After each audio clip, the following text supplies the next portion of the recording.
Passons à celui-ci. Alors celui-ci c'est un petit peu plus luxueux parce que c'est de la vraie plume. De la plume d'autruche si je ne me trompe pas.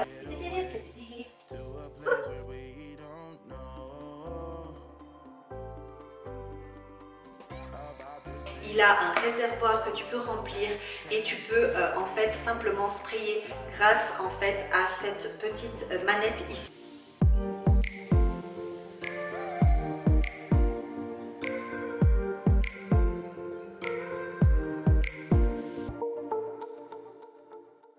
Hey, j'espère que tu vas bien, mon nom est Anna-Alice. Je suis là pour te motiver à être bien chez toi, mais surtout pour être bien en toi grâce à l'organisation, au nettoyage et au rangement. Aujourd'hui, on va parler un tout petit peu plus quand même de nettoyage et surtout de nettoyage efficace. Parce que des fois, je dis bien des fois, certaines personnes pensent qu'en fait, nettoyer c'est très facile et qu'on peut le faire un peu n'importe comment, comme on veut. Alors, c'est pas tout à fait vrai de toute façon, mais surtout, il y a des techniques que tu peux mettre en place, des mémotechniques même, je dirais, pour simplement aller plus vite. Et qui n'aimerait pas aller plus vite pour nettoyer? Lève la main, je t'ai vu. Donc aujourd'hui, je vais essayer de te parler un petit peu du matériel que j'utilise, que je conseille, comment bien nettoyer une pièce, par où commencer, et tout ça. On y va? Parce qu'on a du taf. Alors je ne vais pas parler spécifiquement des produits, lesquels utiliser, tout simplement parce qu'il y en a au moins 15 millions de différents produits que tu peux utiliser. Je te dirais que la plupart des produits se valent, plus ou moins. Je dirais qu'il y en a beaucoup qui t'arrachent la gorge, que tu peux même plus respirer, donc cela évite. Et en fait, à la base, tu n'aurais besoin vraiment que du vinaigre ménager, du bicarbonate de soude et à la limite du citron pour vraiment tout nettoyer, si tu vois ce que je veux dire.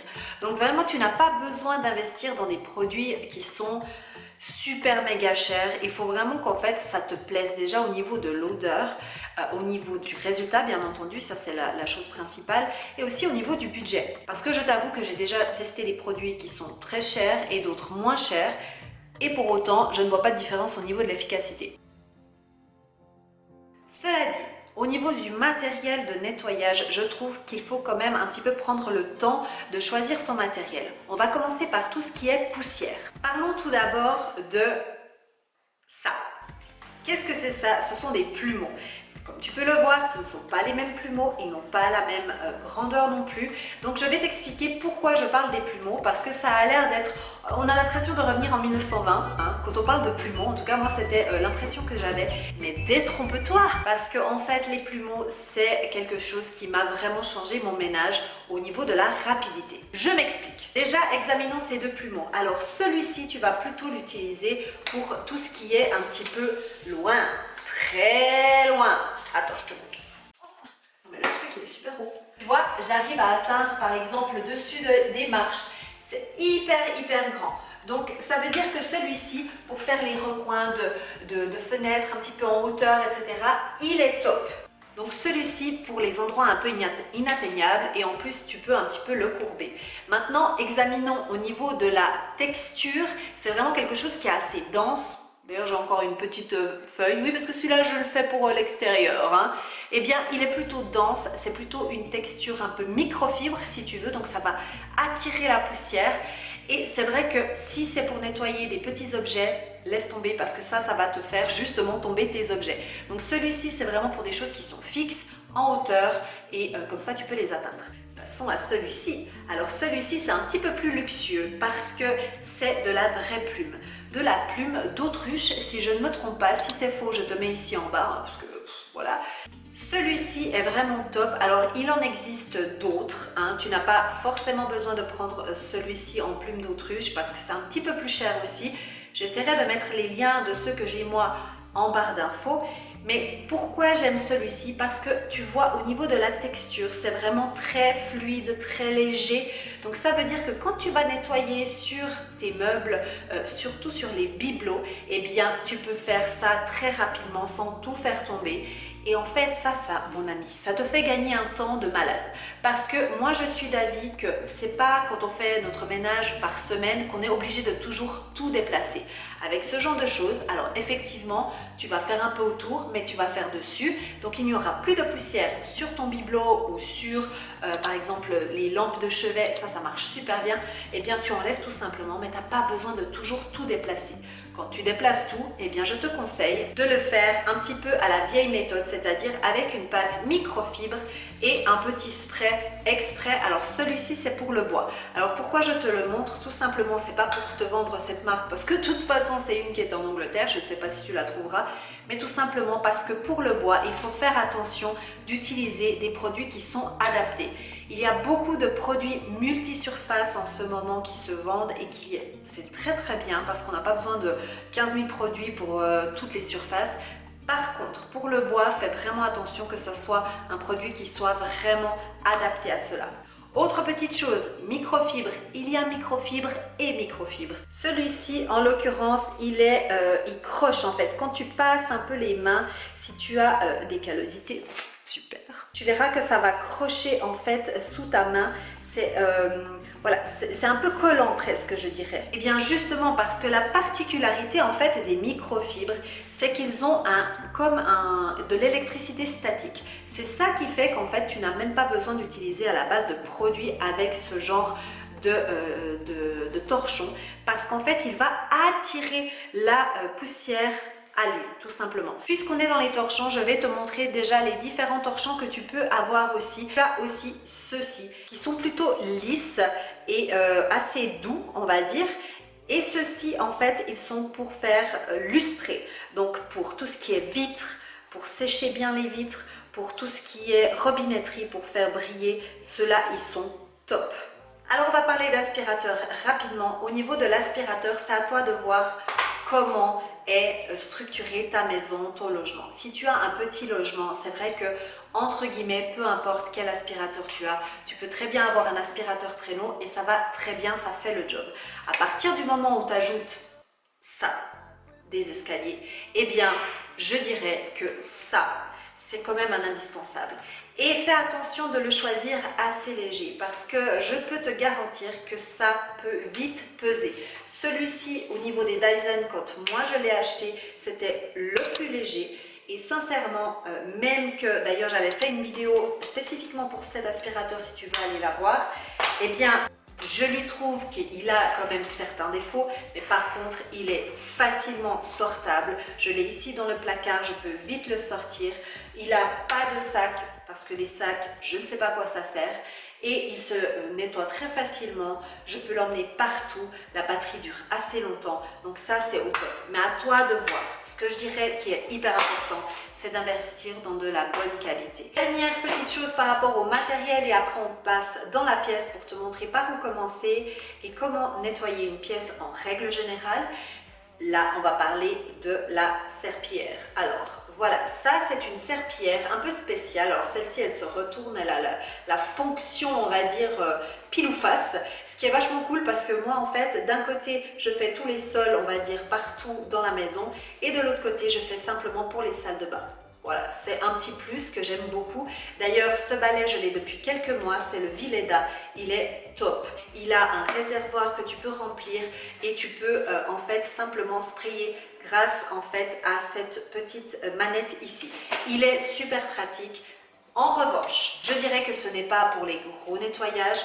Je pense que c'est un balai qui est top pour vite passer un peu tous les jours s'il y a par exemple de la nourriture qui est tombée, il y a une petite tache ou comme ça. Tu dégaines, c'est parfait. Ou alors pendant les jours pluvieux, quand tu rentres dans la maison, il y a un peu des traces, tu le dégaines, ça va très bien. Par contre, pour faire le nettoyage hebdomadaire, les nettoyages un petit peu plus à fond, c'est pas l'idéal. Donc, peu importe que tu choisisses ce genre ou celui plus traditionnel avec le seau, fais toujours attention à ça, toujours. Hein. Les escaliers avec le seau, moyen. C'est pour ça que celui-ci est venu.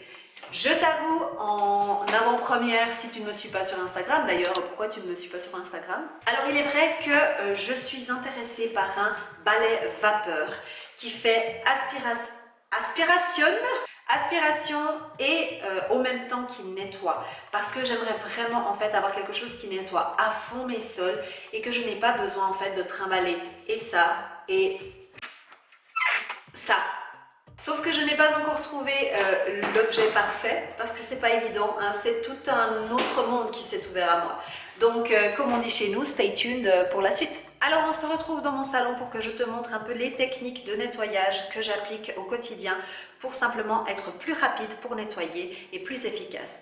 Alors je vais te montrer déjà le salon, comment il est en fait configuré. Comme ça tu vas pouvoir voir, c'est je dirais une pièce carrée, je te montre. Donc voilà, nous on arrive avec des escaliers comme ceci et puis là c'est, on dira, l'entrée du salon. Donc toi si tu n'as pas d'escalier, eh bien tu as tout simplement ta porte d'entrée du salon et moi en fait je n'ai pas de porte d'entrée mais on fait semblant hein, que c'est ici l'entrée. Donc voilà, tu vois que la pièce est plus ou moins carrée, voire rectangulaire. Et pourquoi je te montre ça? Parce que c'est très important. C'est très important, mais on va en parler juste après. D'abord, par où commencer son nettoyage quand tu commences dans une pièce comme ça? Alors là, je vais parler que des pièces non humides. Ça veut dire quoi? Ça veut dire les pièces qui n'ont pas d'eau. Toutes les pièces qui ont de l'eau, c'est-à-dire les cuisines, les salles de bain, eh bien là, je ne vais pas aborder le nettoyage de ces pièces-là parce que c'est des nettoyages beaucoup plus spécifiques. Donc, il faudrait une vidéo à proprement dit pour ça. Là, ce n'est pas le cas. On va prendre le salon comme exemple, mais ça veut dire que le salon, le bureau, les chambres à coucher, tu peux faire exactement de la même manière. Donc les pièces non humides. Tu commences toujours par la poussière.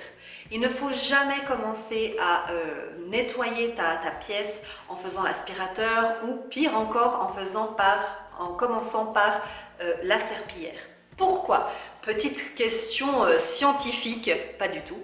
Simplement parce que en fait ta poussière quand elle tombe depuis en haut. Donc elle s'envole des fois et elle tombe, elle se pose comme de la poussière. Voilà. Donc viens. Donc par exemple pour te prendre ici, tu as une planche en bois, tu as la plante qui est ici, et bien la poussière va monter et elle va tomber et se déposer sur cette partie-là de cette partie-là, c'est pas un meuble mais disons de cette surface-là. Ensuite la surface un peu plus bas c'est la plante et ensuite on descend.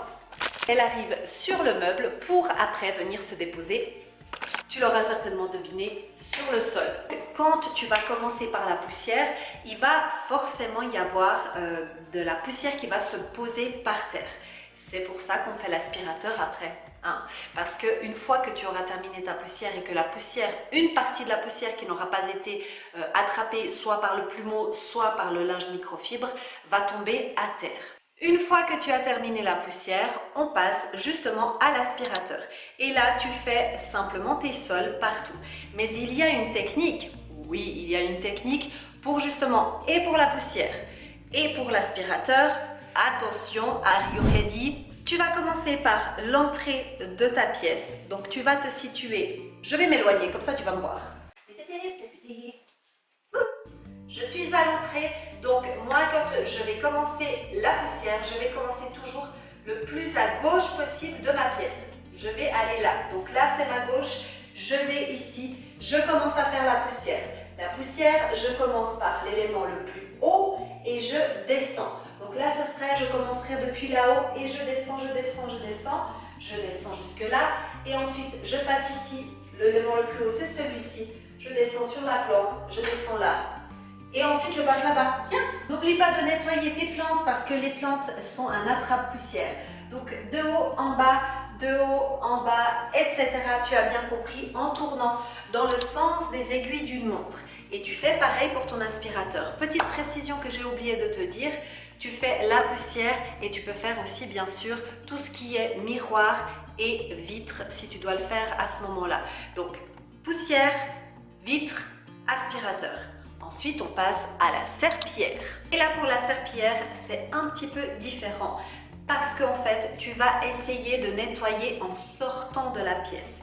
C'est-à-dire que tu vas prendre le point le plus opposé à ton entrée. Mon entrée, elle est là. Donc, le point le plus opposé, c'est celui qui est de ce côté ici, donc le coin opposé. Et je vais faire tout le coin opposé en faisant des va-et-vient pour ensuite partir à reculons et partir sur ma sortie. Ciao! Pourquoi fait-on de cette manière-là? Tout simplement pour ne pas marcher sur ce que tu as déjà nettoyé et que du coup c'est mouillé. Donc tout simplement, tu commences à l'opposé et tu fais des mouvements en arrière pour sortir et pour laisser sécher. Et sinon, dans cette vidéo, je t'ai dit que nous n'allions pas parler des pièces humides, mais pour savoir par où commencer, en fait, quand tu commences tes gros nettoyages, en fait, de la semaine, on va dire, si tu fais tout en une fois, ou même si tu fais en plusieurs fois, mais c'est vrai que ça s'applique beaucoup plus si tu fais tout en une fois, eh bien, je te conseille de commencer par les pièces humides. Pourquoi? Tout simplement parce que déjà, de 1, elles prennent plus de temps à faire, et aussi parce que de 2, en règle générale, on doit laisser agir des produits un peu plus longtemps. Que ce soit dans la salle de bain ou dans la cuisine, on met souvent des produits, par exemple anti-calcaires, qui ont besoin d'agir pendant un certain temps. Voilà la raison pour laquelle, en fait, c'est mieux de commencer par les pièces humides pour finir par les pièces qui sont dites non humides. Et la dernière petite chose, c'est aussi de savoir par où commencer quand on a des maisons, donc avec plusieurs étages. Moi, je conseille toujours de commencer par l'étage supérieur, le plus en haut possible, pour tout simplement après redescendre, parce que c'est une question aussi d'énergie. Quand tu commences ton nettoyage, tu dois transporter tous tes produits avec, plus l'aspirateur, plus la serpillière. Donc, vaut mieux le faire quand tu es encore au plein d'énergie, au tout début de ton nettoyage, plutôt que d'attendre la fin et de devoir tout transporter à la fin, ce qui risque un petit peu de te donner un peu moins envie de faire le nettoyage, n'est-ce pas? Bon, et bien, ces conseils t'ont aidé? J'espère bien en tout cas. Si tu as aimé ce genre de vidéo, mais un petit peu sans l'air, n'oublie pas de venir laisser un petit commentaire pour me dire, toi, est-ce que tu penses que ça te serait utile d'avoir un pièce par pièce, comment nettoyer efficacement une pièce? J'avais déjà fait pour la salle de bain il y a déjà un petit moment en arrière, mais je voulais savoir si par hasard c'était quelque chose qui pouvait t'intéresser, les pièces humides, non humides. À toi de me dire dans les commentaires. Aussi, si tu as besoin de plus de conseils par rapport à ta maison, à comment l'organiser, eh bien là, ça a été une petite introduction à la formation qui vient au mois d'octobre 2021, qui est concernant l'organisation complète de ta maison, où justement, on va parler de comment bien nettoyer, comment bien mettre en place des routines qui te conviennent à toi, et aussi et surtout, avant tout ça, désencombrer. Parce que c'est important c'est important d'avoir au départ une maison qui est désencombrée pour après pouvoir faire le reste. Je t'invite à t'inscrire ici pour la formation, et aussi si tu n'as pas encore téléchargé le petit cadeau avec la checklist pour être organisé et ordonné au quotidien, c'est par ici. Et n'oublie pas de venir me voir sur Instagram, c'est là que je suis le plus présente. Je te dis à bientôt et n'oublie pas de suivre tes rêves car ils connaissent le chemin. Ciao! Tu es resté jusqu'à la fin de cette vidéo, je te remercie d'avoir été fidèle et je t'invite à t'abonner ici et à aller voir les 2 petites vidéos. Et si tu veux des informations concernant mes formations, bien sûr nanaorganise.com et inscris-toi à la newsletter. Ciao!